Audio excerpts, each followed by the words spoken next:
یا مدنی سرکار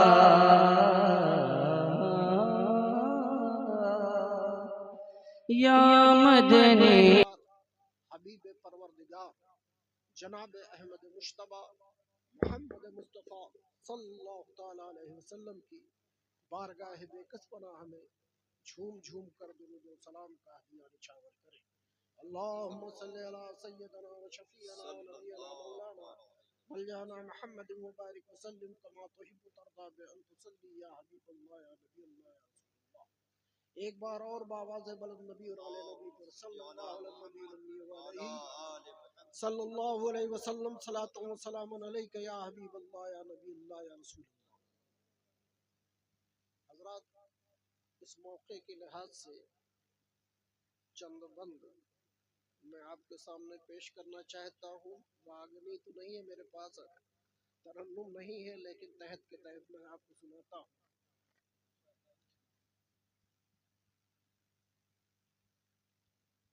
غم کربلا، غم کربلا عشق کا ترجمہ، غم کربلا عشق کا ترجمہ ہے، اور علی کے لہو میں وفا ہی وفا ہے۔ غم کربلا عشق کا ترجمہ ہے، اور علی کے لہو میں وفا ہی وفا ہے۔ اور یہ شعر خاص طور سے ہم اپنے سامعین سے متوجہ ہو کر کے کہنا چاہتے ہیں، اس کو غور سے سنیں کہ خدا اور نبی کے سوا عظمتوں میں، خدا اور نبی کے سوا عظمتوں میں علی اس جگہ ہے جہاں انتہا ہے۔ علی اس جگہ ہے جہاں انتہا ہے۔ اللہ اکبر، یا رسول اللہ، یا علی، یا علی، یا علی، یا علی۔ خدا اور نبی کے سوا عظمتوں میں علی اس جگہ ہے جہاں انتہا ہے۔ سبحان اللہ، جواب نہیں ہے، سبحان اللہ۔ اور اگلا شعر اس سے بھی زیادہ جاندار ہے، سنیے گا۔ اور قضا شہادت کا مطلب، شہادت کا مطلب قضا مت سمجھنا، شہادت کا مطلب، شہادت کا مطلب قضا مت سمجھنا، وہی زندگی ہے جہاں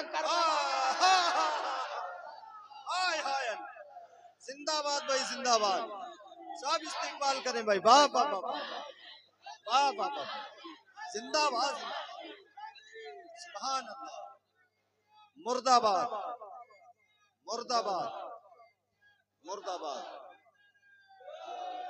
سبحان اللہ۔ شہادت کا مطلب قضا مت سمجھنا، وہی زندگی ہے جہاں کربلا ہے۔ اور نبی سے محبت، اس شعر پر خاص طور سے توجہ آپ تک، سبحان اللہ، سبحان اللہ۔ نبی سے محبت اور علی سے عداوت، اللہ اللہ، نبی سے محبت علی سے عداوت، علی سے عداوت، بغاوت نہیں تو پھر اور کیا ہے، بغاوت نہیں تو پھر اور کیا ہے۔ نبی سے محبت، علی سے یا علی،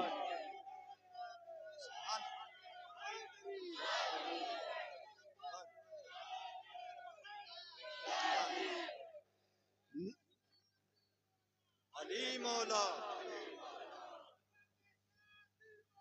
علی مولا،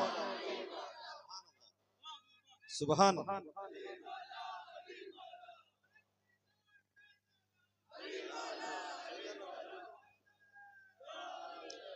نبی سے محبت علی سے عداوت، بغاوت نہیں تو پھر اور کیا ہے۔ غم کربلا عشق کا ترجمہ ہے، علی کے لہو میں وفا ہی وفا ہے۔ اے حسین ابن علی، اب تک لبالب ہے تیرا زرنی آیا، اور تو نے دھو ڈالے جبی ملت بیضا کے داغ۔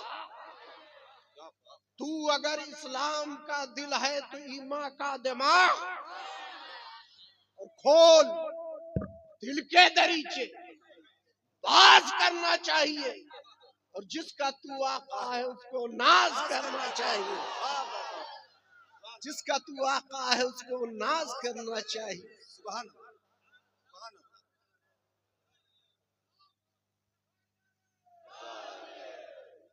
حضرات، میں نے ابھی قرآن کریم بہت ہی مشہور و معروف آیت کریمہ کی تلاوت کی۔ قُلْ لَا أَسْأَلُكُمْ عَلَيْهِ أَجْرًا إِلَّا الْمَوَدَّةَ فِي الْقُرْبَى۔ یہ آیت کریمہ اس وقت نازل ہوئی جب اللہ کے رسول صحابہ کے جھرمٹ میں تشریف فرما تھے، اور چند صحابی اٹھ کھڑے ہوئے اور کہا، اے اللہ کے رسول، آپ نے جو پیارا دین ہم کو دیا ہے اور ہم تک پہنچایا ہے، اور جس کے لیے آپ نے طرح طرح کی صعوبتیں برداشت کی ہیں، اسی دین متین کی آبیاری کے لیے جب آپ آگے بڑھے تو آپ کے گلے میں اونٹ کا قلادہ ڈالا گیا۔ اسی دین متین کی آبیاری کے لیے جب آپ آگے بڑھے تو طائف کی گلیوں میں آپ کو لہو لہان کیا گیا۔ اسی دین متین کی آبیاری کے لیے جب آپ آگے بڑھے تو میدان احد میں آپ کے دندان مبارک شہید ہوئے، بلال حبشی کو تپتے ہوئے ریگزاروں پہ لٹایا گیا، عمار یاسر کو کوڑے لگائے گئے، خباب کے پیٹ کے نیچے شعلے دہکائے گئے، تو آپ پر اور آپ کے رفقائے کار پر ظلم و ستم کے پہاڑ توڑے گئے۔ تو اے اللہ کے رسول، جو پیارا دین آپ نے ہم تک پہنچایا ہے، اس کے عوض میں، اس کے بدلے میں، اس کے مواخذے میں آپ کیا چاہتے ہیں؟ تو اللہ کے رسول خاموش رہے، لیکن مشیت خاموش نہیں رہی۔ جبریل امین یہی آیت کریمہ لے کر کے نازل ہوئے اور کہا، اے اللہ کے محبوب، آپ خاموش نہیں رہے بلکہ اجر طلب کریں، کیونکہ جن کے لیے آپ اجر طلب کر رہے ہیں وہ آپ کے بیٹے جو ہیں وہ نوح علیہ السلام کے بیٹوں کی طرح نہیں ہے کہ جب نوح علیہ السلام کا بیٹا غرق ہو رہا تھا تو باپ کو پکارنے لگا، ابا جان، طوفان نوح کوہ جودی پہاڑ تک پہنچ چکا ہے، ان قریب ہم غرق ہو جائیں گے۔ تو نوح علیہ السلام شفقت پدری جوش میں آئی، نوح علیہ السلام نے رب کے حضور عرض کیا، اے میرے رب، بے شک تیرا وعدہ سچا ہے، تو نے کہا تھا جو تیرے ہوں گے ان کو ہم بچا لیں گے۔ حکم ہوا، انہو لیسا من اہلک، اے نوح، وہ تیرے اہل میں سے ہے ہی نہیں، جس کو تو اپنا اہل کہہ رہا ہے وہ تیرا اہل ہے ہی نہیں، کیونکہ اہل ہونے کے لیے اہلیت ضروری، اہل ہونے کے لیے اہلیت ضروری، اہل ہونے کے لیے صداقت ضروری، اہل ہونے کے لیے فرما بردار ہونا ضروری، اہل ہونے کے لیے صراط مستقیم پر چلنا ضروری۔ تو جس کے لیے تو فریاد کر رہا ہے وہ بیٹا تو غیروں کے ساتھ، وہ بیٹا تو کافروں کے ساتھ، وہ بیٹا تو بددینوں کے ساتھ، وہ بیٹا تو غیروں سے ساتھ بات کر چکا ہے، تو اے نوح تیری سفارش نہیں سنی جائے گی۔ تو نوح کے بیٹے کی، نوح علیہ السلام نے جب سفارش کی تو نہیں سنی گئی، لیکن جب نبی کے بیٹوں کی بات آئی، جب نبی کے بیٹوں کی بات آئی تو جبریل امین وحی الہی لے کر کے نازل ہوئے، اے محبوب آپ اجر طلب کریں، اس لیے کہ اس اجر میں صرف آپ کا فائدہ نہیں ہے، اس اجر میں پوری امت مسلمہ کا فائدہ ہے۔ یہ آپ کے وہ بیٹے ہیں جنہوں نے فاطمہ الزہرا کا دودھ پیا ہے، یہ آپ کے وہ بیٹے ہیں سبحان اللہ جنہوں نے علی کی انگلی پکڑ کر کے اسلام سیکھا، اللہ اللہ یہ آپ کے وہ بیٹے ہیں سبحان جنہوں نے زلف پیغمبر کو تھاما، یہ آپ کے وہ بیٹے ہیں زندہ باد جو زندہ باد دوش پیغمبر پر سوار ہوئے ہیں۔ تو ان سے بہتر دین کی آبیاری کون کر سکتا ہے؟ ان سے بہتر دین متین کو کون سمجھا سکتا ہے؟ ان سے بہتر اسلام کی تبلیغ و اشاعت کون کر سکتا ہے؟ تو جب قوم ان کی محبت میں گرفتار ہو جائے گی تو حق کو پا جائے گی، صراط مستقیم کو پا جائے گی، دین متین کو پا جائے گی۔ اسی لیے اے محبوب آپ خاموش نہ رہے، آپ اجر طلب کریں۔ اور دوستو ایک بات یہاں عرض کر دینا چاہتا ہوں کہ ہم اپنی زندگی کی ساری عبادتوں کو ایک پلڑے میں رکھ دے تو کوئی رسول کی رسالت کا اجر نہیں دے سکتا۔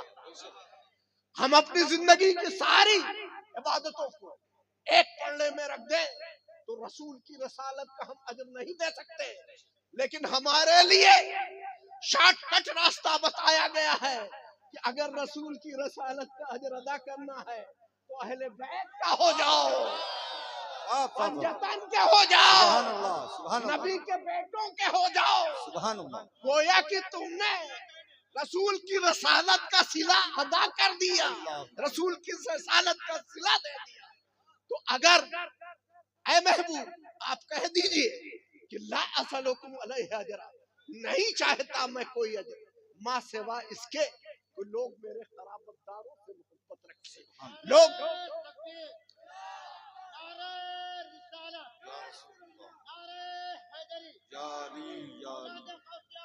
زندہ باد زندہ باد لوگ میرے قرابت داروں سے محبت رکھیں۔ دوستو ایک لفظ ہے جو برابر تکرار کر رہا ہے، وہ ہے مودت، وہ ہے محبت۔ علامہ ابن نبہانی، اسماعیل ابن نبہانی سے پوچھا گیا، کسی نے کہا کہ حضور مودت اور محبت میں کیا فرق ہے؟ غور سے سنیے گا، مودت اور محبت میں کیا فرق ہے؟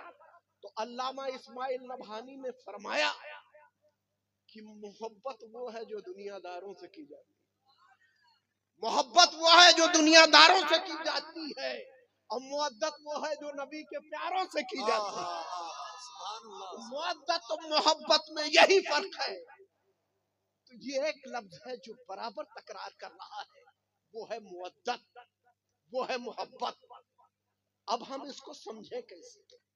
چلیں امام رضا کی بارگاہ۔ اے امام رضا آپ بتا دیں محبت کیا ہے، مودت کیا ہے؟ امام رضا کہ تمام تر چاہنے والے اور شیدائی جماعت، ایک شخص جس کا نام تھا ابو سہل خراسانی، اس نے امام رضا سے سوال کر لیا، اے امام رضا آپ کے لاکھوں چاہنے والے، حضرت امام رضا کے بارے میں آپ نہ جانتے ہو، بڑی ہی معتبر شخصیت تھی، 12 ائمہ میں ان کا بھی شمار ہوتا، حضرت امام رضا کا بھی شمار ہوتا، اور اس قدر حسین و خوبصورت تھے کہ ان کے حسن و جمال کو جو دیکھ لیتا تھا وہ شیفتہ و فریفتہ ہو جاتا تھا۔ تو حضرت امام رضا سے سوال کیا ابو سہل خراسانی نے کہ حضرت آپ کے تو لاکھوں کروڑوں چاہنے والے ہیں، لیکن یہ کیسے معلوم ہو کہ آپ کا سچا شیدائی کون ہے، آپ کا سچا عاشق کون ہے، آپ سے سچی محبت رکھنے والا کون ہے، آپ سے سچی محبت رکھنے والا کون ہے؟ تو امام رضا نے کہا عشق کی منزلوں کو سمجھنا چاہتے ہیں، عشق کا امتحان لینا چاہتے ہیں، آؤ میں بتاتا ہوں کہ میرا سچا عاشق کون ہے، مجھ سے سچی محبت رکھنے والا کون ہے؟ آپ نے کہا آگ لاؤ، الاؤ جلاؤ، شولے دہکاؤ۔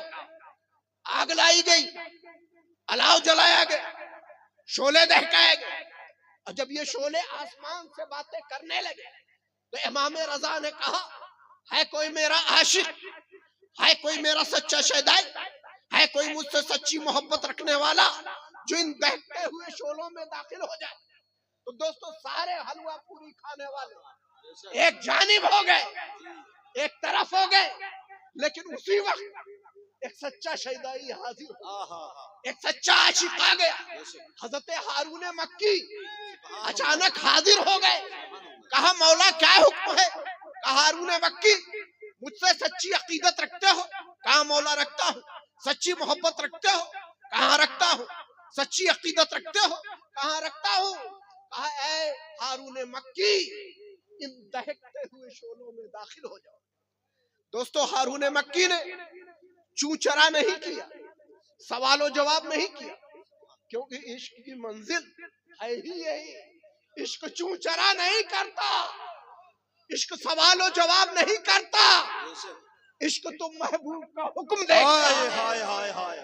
جیسے ہی کہا ویسے ہی ہارون مکی ان دہکتے ہوئے شعلوں میں داخل ہو گئے۔ بے خطر کود پڑا آتش نمرود میں عشق، عقل تھی محو تماشائے لبے بام ابھی۔ جس طرح سے حضرت ابراہیم خلیل اللہ نارے نمرود میں داخل ہوئے تو نارے نمرود گلزار بن گئی، اسی طرح سے حضرت امام رضا کے سچے شیدائی اور سچے عاشق حضرت ہارون مکی جب ان دہکتے ہوئے شعلوں میں داخل ہوئے تو شعلے گلزار، شعلے سرد پڑ گئے۔ نعرے تکبیر، نعرے رسالت، ذکر مولائے کائنات شہزاد امام حسین، نعرے تکبیر، نعرے رسالت۔ ہارون مکی مسکرا رہے ہیں۔ کسی نے ہارون مکی سے پوچھا ہارون مکی آپ کی عادت جانتے تھے، آپ کی ماہیت جانتے تھے، آپ کا مزاج جانتے تھے، آپ کی فطرت جانتے تھے، پھر ان دہکتے ہوئے شعلوں میں کیوں داخل ہو گئے؟ تو حضرت ہارون مکی نے فرمایا آپ کی ماہیت جانتا ہوں، آپ کی فطرت جانتا ہوں، آپ کی عادت جانتا ہوں کہ آگ اپنے قریب آنے والی ہر شے کو فنا کر دیتی ہے، مٹا دیتی ہے، تو پھر ان دہکتے ہوئے شعلوں میں کیوں داخل ہو گئے؟ تو حضرت ہارون مکی نے بڑا پیارا جواب دیا۔ حضرت ہارون مکی نے کہا میں آپ کی ماہیت جانتا ہوں، میں آپ کی صلاحیت جانتا ہوں، میں آپ کی فطرت جانتا ہوں، لیکن ان دہکتے ہوئے شعلوں میں اس لیے داخل ہو گیا کہ میرا ایمان بول رہا تھا، میری حمیت بول رہی تھی، میرا وجدان بول رہا تھا کہ جو ان شعلوں کو دہکانا جانتا ہے وہی ان شعلوں کو بجھانا جانتا ہے۔ نعرے تکبیر، نعرے رسالت، ذکر مولائے کائنات، عاشقان مولائے کائنات، نعرے تکبیر، نعرے رسالت۔ دوستو یہ ہے محبت، یہ ہے محبت۔ اب سوال یہاں پیدا ہوتا ہے کہ ہم محبت کریں کس سے، محبت کریں کس سے؟ تو ہماری ہدایت کے لیے اللہ کی کتاب ہے، کیونکہ اللہ کے رسول نے جو آخری خطبہ دیا تھا اس کو کچھ لوگ، ہم کسی کا نام نہیں لیتے، لیکن کچھ لوگ ایسے ہیں کہ جو اس حدیث کو بھی توڑ مروڑ کر کے پیش کرتے ہیں۔ ترکتو فیکم الثقلان، کتاب اللہ و اطرتی، تم سب گواہ ہو جانا۔ مولا علی کو ایک بلند مقام پر کھڑا کیا اور سب کو گواہ بنایا۔ 1.25 لاکھ صحابہ کے بیچ اللہ کے رسول نے فرمایا تھا، غدیر کا موقع تھا، اللہ کے رسول نے فرمایا تھا ترکتو فیکم الثقلان کتاب اللہ و اطرتی، تم سب گواہ رہنا، میں تمہارے درمیان 2 بھاری بھرکم چیزیں چھوڑے جا رہا ہوں۔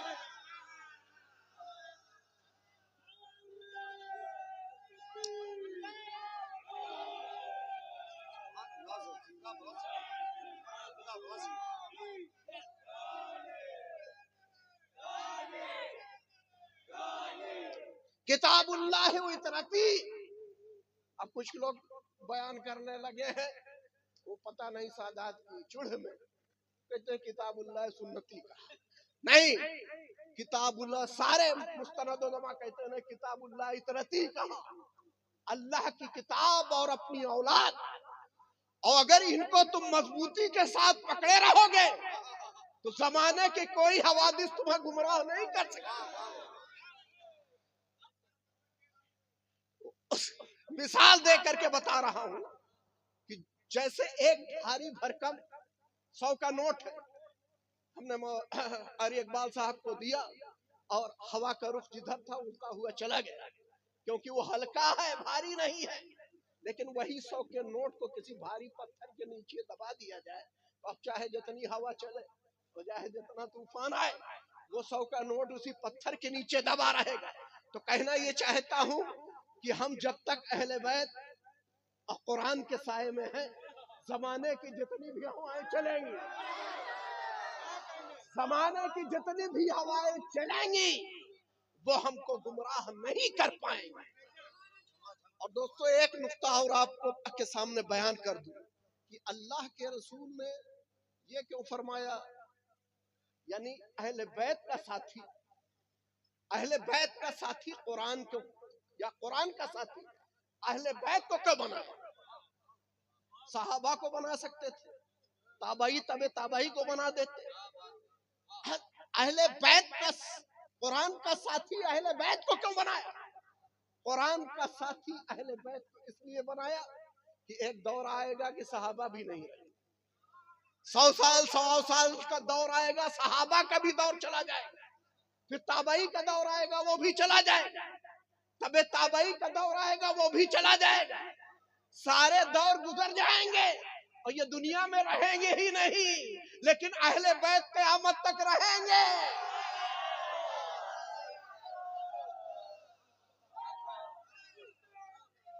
زندہ باد، زندہ باد۔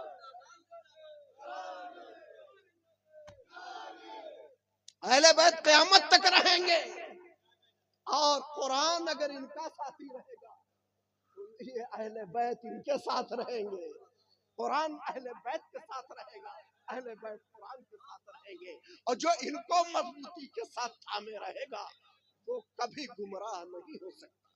تو اب ہم مودت کریں کس سے؟ ہم نے قرآن سے پوچھا تو قرآن نے کہا کہ انما، آیت تطہیر نازل ہوئی، انما یرید اللہ لیذھب عنکم الرجس اہل البیت ویطہرکم تطہیرا۔ آیت تطہیر نازل ہوئی، اور دوستو آیت تطہیر میں جب ان پاک ہستیوں کو رب نے، غور کیجئے گا، رب نے پکارا تو کتنے اچھے انداز میں مخاطب کیا۔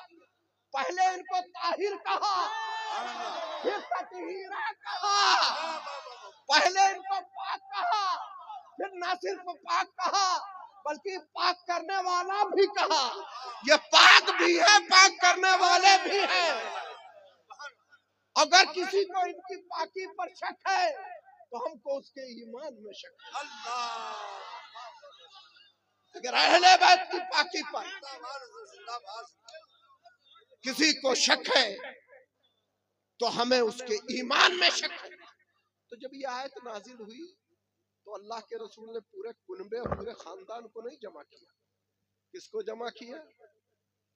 این الحسن، اللہ، کہاں ہے میرا پیارا حسن؟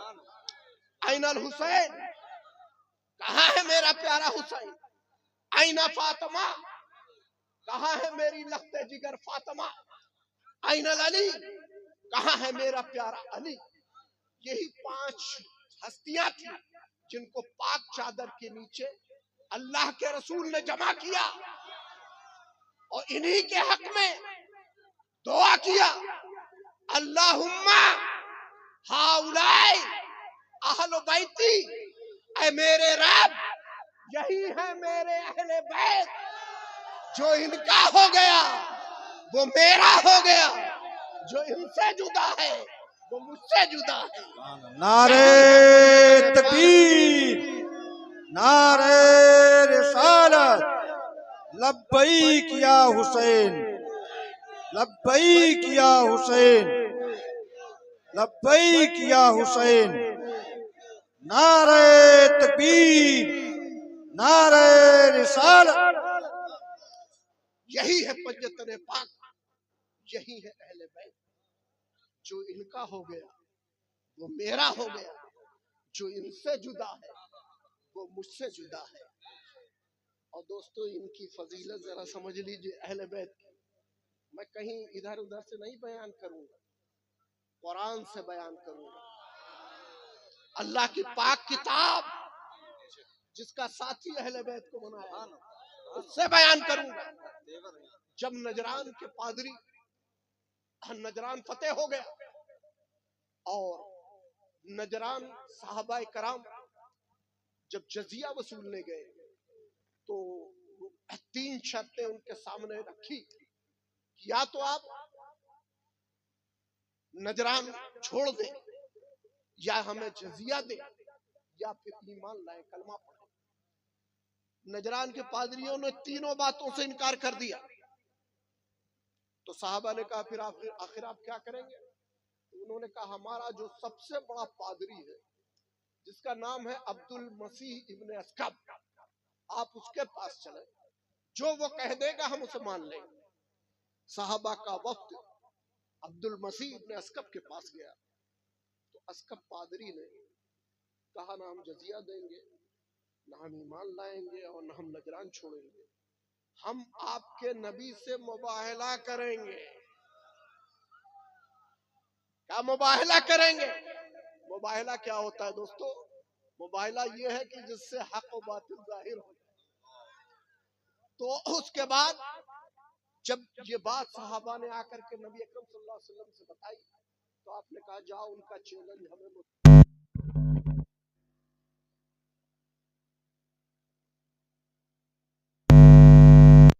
اسکب پادری نے کہا تھا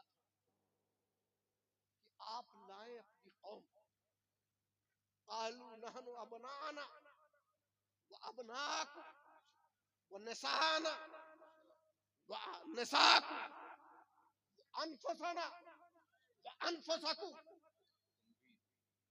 لاؤ تم اپنے مردوں کو، لائیں ہم اپنے مردوں کو، لاؤ تم اپنی عورتوں کو، لائیں ہم اپنی عورتوں کو، لاؤ تم اپنے بچوں کو، لائیں ہم اپنے بچوں کو، لاؤ تم اپنے مردوں کو، لائیں ہم اپنے مردوں کو۔ غرض کی اسکب پادری کا کہنا تھا کہ اے محمد عربی آپ اپنی پوری قوم کو جمع کریں اور ہم اپنی پوری قوم کو جمع کریں، اور کسی چیز کے لیے دعا کیا جائے جس کی دعا سب سے پہلے قبول ہو جائے گی، حق پر وہی ہوگا، سچائی پر وہی ہوگا۔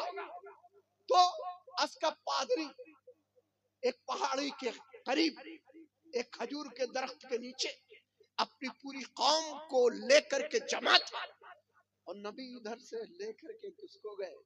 قربان جائیے دوستو، نبی ادھر سے لے کر کے کس کو گئے؟ داہنی انگلی پکڑے ہوئے داہنی طرف امام حسن تھے، بائیں طرف امام حسین تھے، پیچھے سیدہ فاطمہ الزہرا سلام اللہ علیہا تھی، ان کے پیچھے مولا علی تھے۔ یہی پنجتن پاک کا قافلہ تھا جو اسکب پادری سے مباہلے کے لیے گیا تھا۔ جب یہ قافلہ قریب پہنچا تو اسکب پادری نے کسی شناسہ سے پوچھا یہ جو نورانی شکل والا بچہ نظر آ رہا ہے یہ کون ہے؟ سبحان اللہ۔ حسین کی صورت دیکھی تو اس کے دل کی دنیا بدل گئی، اس نے کہا یہ نورانی شکل والا بچہ جو ہے کون ہے؟ تو اس شناسہ نے بتایا یہ نبی کا نواسہ حسین ہے۔ کہا اس بچے کو دیکھتا ہوں اور تورات کا ورقہ دیکھتا ہوں اور دیکھ کر کے ان کے نانا کے دین کا کلمہ پڑھنے کا دل چاہتا ہے۔ اسکب پادری بدل گیا، مباہلہ کرنا بھول گیا اور اپنی قوم کی طرف مخاطب ہوا، اے قوم اگر تو تباہی اور بربادی سے بچنا چاہتی ہے تو جو انہوں نے کہا اسے مان لے، اسی میں تیری بہتری ہے، اسی میں تیری بھلائی ہے۔ قوم نے مباہلہ نہیں کیا، حسین کی صورت نے ان کے دل کی دنیا بدل دی۔ اب دوستو یہاں ایک سوال اور پیدا ہوتا ہے کہ اسکب پادری نے وہاں شرط کیا لگائی تھی؟ اسکب پادری نے کہا تھا آپ اپنے بچوں کو لائیں، آپ اپنی عورتوں کو لائیں، مردوں کو لائیں، آپ پوری قوم کو لائیں، لیکن جب لے جانے کی بات آئی تو اسکب پادری تو اپنی پوری قوم کو لے کے جمع تھا، لیکن نبی پوری قوم کو لے کر کے نہیں گئے بلکہ انہی پنجتن پاک کو لے کر کے گئے. تو وہاں اللہ کے رسول اسقف پادری کو اور دنیا والوں کو دکھانا کیا چاہتے تھے؟ وہاں اللہ کے رسول یہی بتانا چاہتے تھے کہ اے اسقف پادری، تو اپنی پوری قوم کو لے کے آیا ہے، لیکن ہم قوم کو لے کر کے نہیں آئے ہیں، ہم تو قوم کا جواب لے کر کے آئے ہیں. قوم کی تمام تر عورتوں کا جواب سیدہ فاطمہ الزہرا سلام اللہ علیہا ہے. قوم کے تمام تر بچوں کا جواب حسنین کریمین ہے. قوم کے تمام تر مردوں کا جواب مولا علی ہے. پوری قوم کا جواب نبی ہے. تو نبی قوم کو لے کر کے نہیں گئے ہیں، نبی قوم کا جواب لے کر کے گئے ہیں.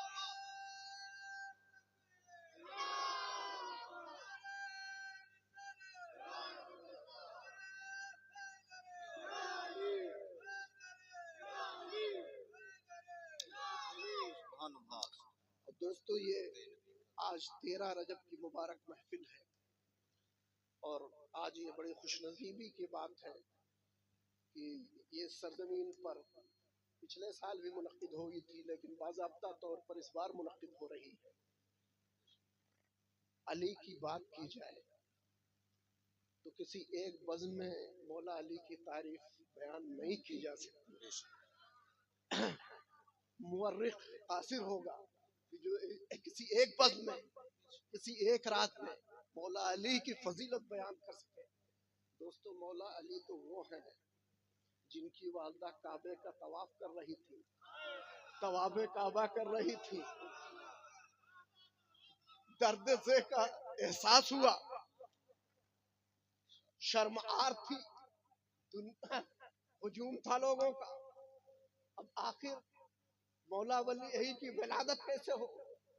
تو حضرت فاطمہ بنت اسد نے کہا کعبے والے کو یاد کر لو.